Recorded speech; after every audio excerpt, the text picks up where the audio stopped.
ओम शांति। आज है 5 फरवरी 2022 के ईश्वरीय महावाक्य। पहले सुनते हैं मुरली के मुख्य पॉइंट्स। बाबा ने कहा, माया बड़ी प्रबल है, बहुत तूफान लाएगी। हर एक कर्मेंद्रिय धोखा देती है और उसमें भी सबसे जास्ती आंखें धोखा देती हैं। अगर आंखें कहीं धोखा दे तो वहां से किनारा कर लेना चाहिए। खड़े नहीं रहो, भले स्त्री हो या पुरुष, लेकिन तुम अपने को बीके समझो। जो समझू सयाने बच्चे होंगे वे तो सारा दिन नोट करते रहेंगे कि हमने कोई भूल तो नहीं की। भूल हो जाए तो फिर अपने को खुद ही सजा दो। फिर बाबा ने कहा, जबान भी कम नहीं है। कोई अच्छी चीज देखेंगे तो दिल होती है यह खाऊं। ऐसी वैसी जो भी बुरी आदतें हैं वह निकालनी चाहिए। उच्च पद पाना है तो बाप के हर डायरेक्शन को अमल में लाओ। अगर श्रीमत पर नहीं चलेंगे तो पिछाड़ी में सब साक्षात्कार होगा, फिर बहुत पछताएंगे। तुम बच्चों में कुदृष्टि या क्रोध आदि कुछ नहीं होना चाहिए। जिनकी कुदृष्टि होती है उनका वाइब्रेशन फैलता है। अब तुम्हें किसी भी कर्मेंद्रिय के वश हो ऐसा विकर्म नहीं करना जो नाम बदनाम हो। बहुत खबरदारी रखनी है।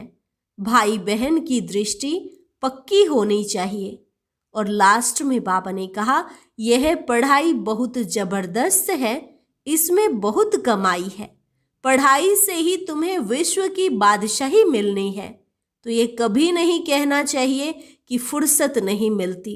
सदैव दिल से बाबा बाबा कहते रहो।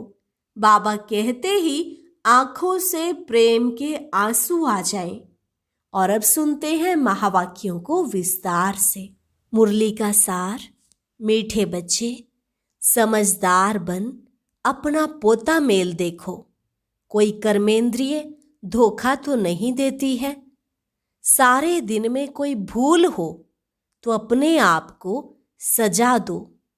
प्रश्न, बाप से सच्चा व्यापार करने व उच्च पद पाने का आधार क्या है?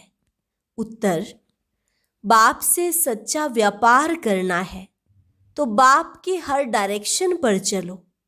बाबा कहते, बच्चे, यदि उच्च पद पाना है तो अंदर में जो बुरी आदतें हैं वह निकाल दो। कुदृष्टि, क्रोध आदि से बहुत नुकसान होता है। इसलिए कर्म अकर्म विकर्म की गुह्य गति जो बाप ने समझाई है उसे बुद्धि में रखो। ओम शांति। बाबा कहते, बच्चे, आत्म अभिमानी होकर बैठे हो। हर एक बात अपने आप से पूछनी होती है। बाबा युक्ति बताते हैं कि अपने आप से पूछो कि हम आत्म अभिमानी होकर बैठे हैं, बाप को याद कर रहे हैं। तुम्हारी यह सेना है। उस सेना में सिर्फ जवान होते हैं। तुम्हारी इस सेना में बूढ़े, जवान, बच्चे आदि सब हैं। 80-90 वर्ष के बूढ़े भी हैं। यह सेना है माया पर जीत पाने के लिए। हर एक को माया पर जीत पाकर बाप से बेहद का वर्षा लेना है। माया बड़ी जबरदस्त है, बड़ी प्रबल है, बहुत तूफान लाती है। हर एक कर्मेंद्रिय धोखा देती है। सबसे जास्ती धोखा देने वाली कौन सी कर्मेंद्रिय है? आंखें सबसे जास्ती धोखा देती हैं। बच्चों को समझाया जाता है, भले स्त्री पुरुष हो तो भी बुद्धि से समझो हम बीके हैं, नहीं तो आंखें बहुत धोखा देंगी। यह भी चार्ट में लिखना चाहिए, सारे दिन में हमको कौन सी कर्मेंद्रिय ने धोखा दिया है। आंखें नंबर 1 धोखा देने वाली हैं। आंखें नुकसान बहुत करती हैं। सूरदास का मिसाल देखा, मुझे आंखें धोखा देती हैं तो आंखें निकाल दी। भले बच्चे सर्विस बहुत अच्छी करते हैं, परंतु माया भी कम नहीं है। आंखें बहुत धोखा देती हैं और एकदम पद भ्रष्ट कर देती हैं। समझू सयाने बच्चे जो होंगे वे सारा दिन नोट करेंगे हमने कोई भूल तो नहीं की।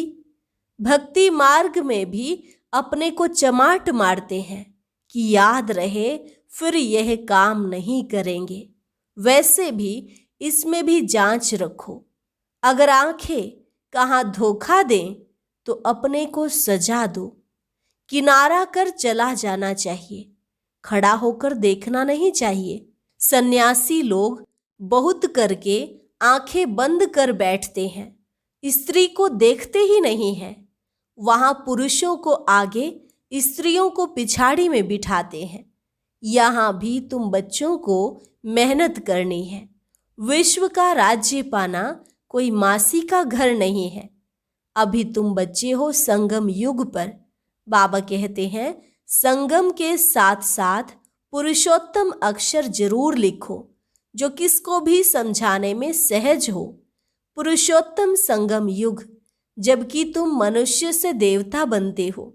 गायन है ना, मनुष्य से देवता किए करत न लागी वार। कौन से मनुष्य? कलयुगी। देवताएं तो रहते हैं सतयुग में, तो कलयुगी मनुष्यों को देवता बनाना, नरकवासियों को स्वर्गवासी बनाने के लिए ही बाप आते हैं। यह भी अभी तुम जानते हो। मनुष्य तो घोर अंधियारे में पड़े हैं। बहुत हैं जो कभी स्वर्ग को देख भी नहीं सकेंगे। बाप कहते हैं तुम्हारा यह धर्म बहुत सुख देने वाला है। भल गाते भी हैं हेवनली गॉड फादर, परंतु उसने हेवन की स्थापना की यह नहीं जानते। और धर्म वाले भी कहते हैं हेवनली गॉड फादर, परंतु उनको यह मालूम नहीं कि हेवन में हमारा पार्ट नहीं है। क्रिश्चियन लोग खुद कहते हैं पैराडाइज था। इन देवी देवताओं को गॉड गॉडेस भी कहते हैं, परंतु यह नहीं समझते तो जरूर गॉड ने उन्हों को गॉड गॉडेस बनाया होगा।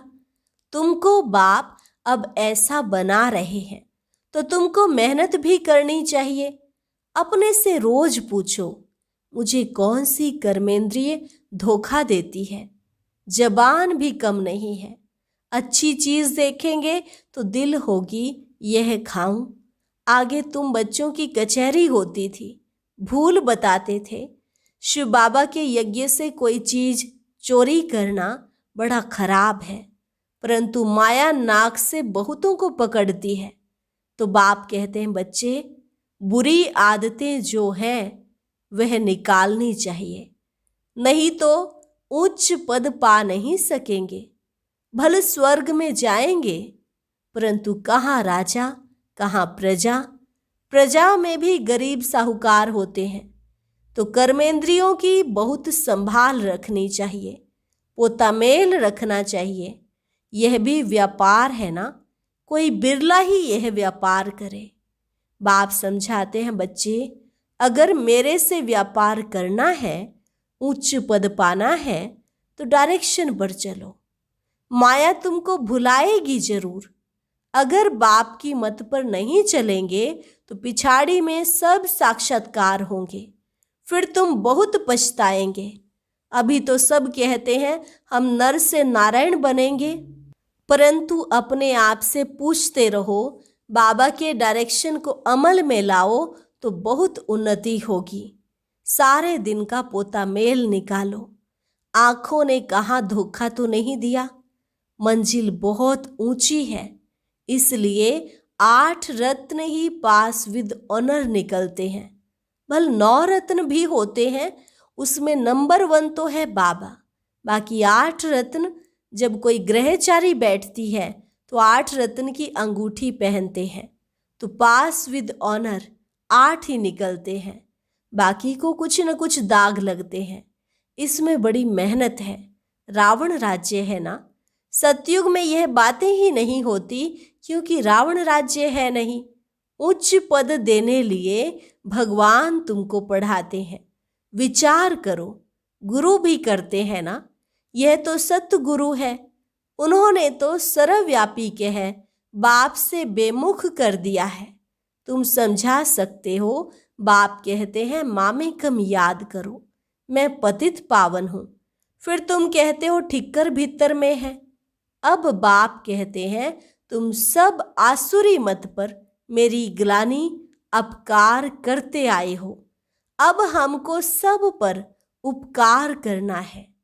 तुम बच्चों में कुदृष्टि, क्रोध आदि कुछ नहीं होना चाहिए, अपना ही नुकसान करते हैं।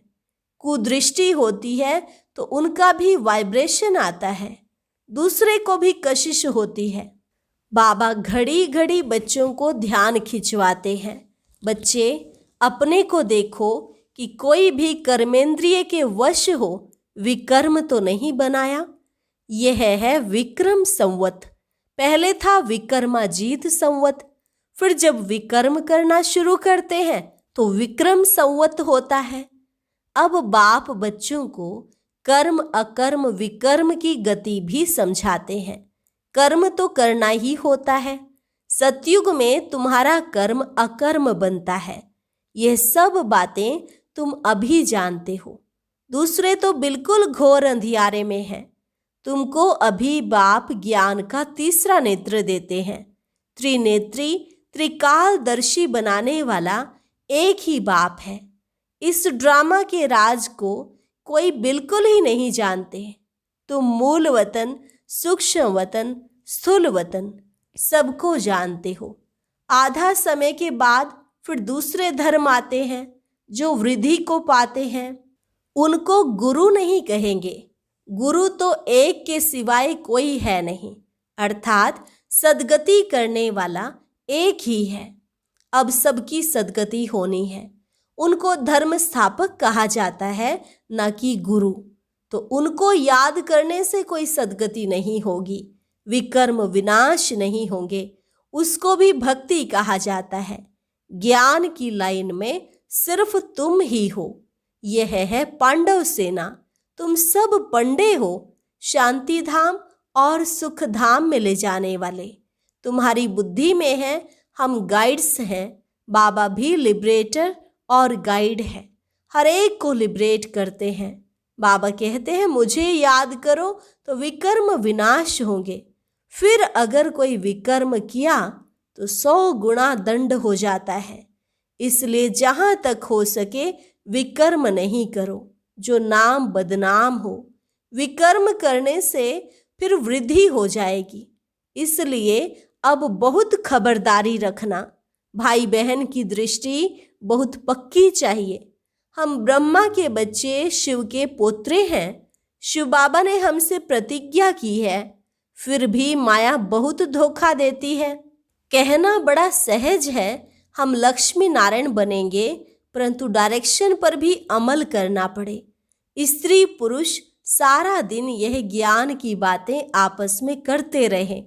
दोनों कहते हैं हम बाबा से पूरा वर्षा लेंगे, टीचर से पूरा पढ़ेंगे। अरे ऐसा टीचर फिर कब मिलेगा क्या? यह बस तुम ही जानते हो।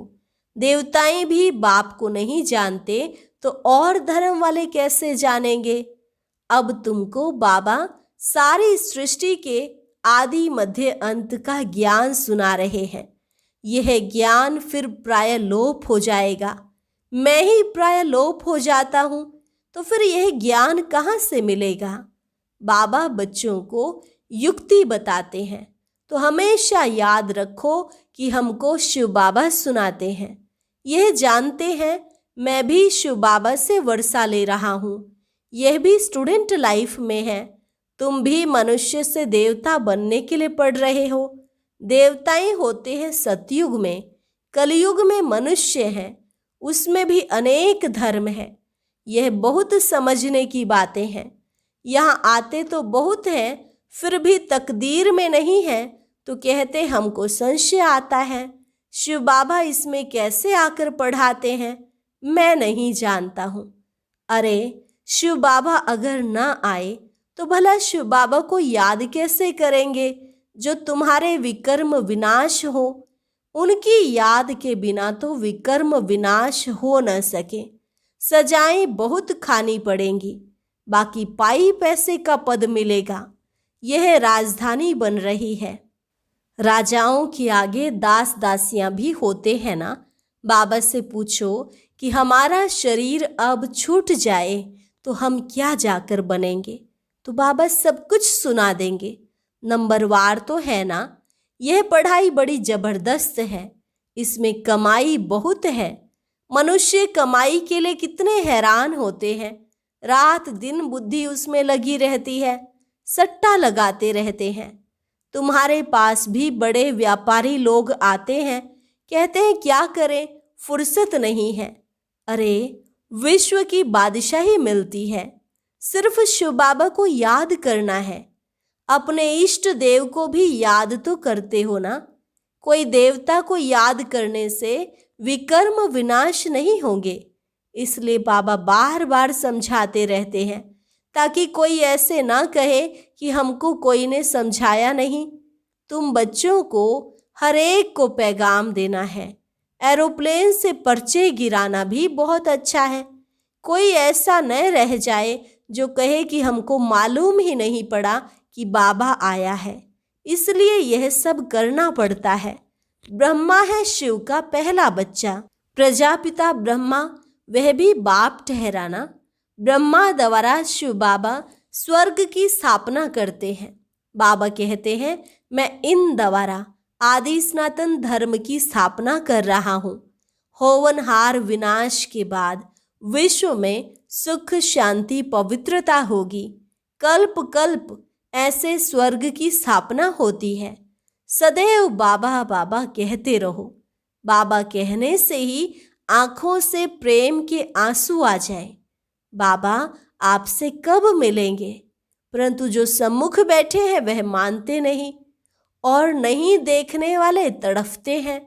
वंडर है, लिखते हैं बंधन से छुड़ाओ। कोई कोई तो बाबा के बनकर फिर माया के बन जाते हैं, फिर पिछाड़ी में याद आएगा।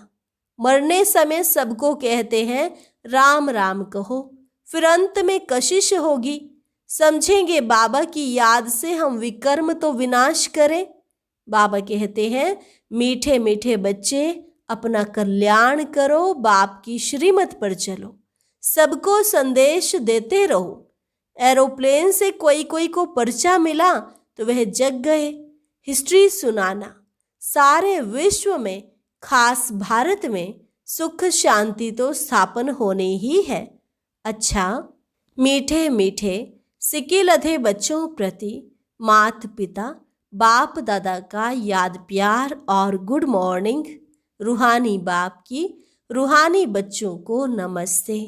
रूहानी बच्चों की रूहानी बाप दादा को नमस्ते नमस्ते, गुड मॉर्निंग। धारणा के लिए मुख्य सार। पहली पॉइंट, भाई बहन व भाई भाई की दृष्टि पक्की करनी है। बहुत खबरदार रहना है, ऐसा कोई कर्म ना हो जो बाप का नाम बदनाम हो। दूसरी पॉइंट, बाप में कभी भी संशय नहीं लाना है। प्रेम से बाप को याद करना है। रात दिन पढ़ाई पर ध्यान देकर कमाई जमा करनी है। वरदान, सदा विजय की स्मृति से हर्षित रहने और सर्व को खुशी दिलाने वाले आकर्षण मूर्त भव। सदा विजय की स्मृति से हर्षित रहने और सर्व को खुशी दिलाने वाले आकर्षण मूर्त भव। हम कल्प कल्प की विजयी आत्मा है। विजय का तिलक मस्तक पर सदा चमकता रहे तो यह विजय का तिलक औरों को भी खुशी दिलाएगा, क्योंकि विजयी आत्मा का चेहरा सदा ही हर्षित रहता है।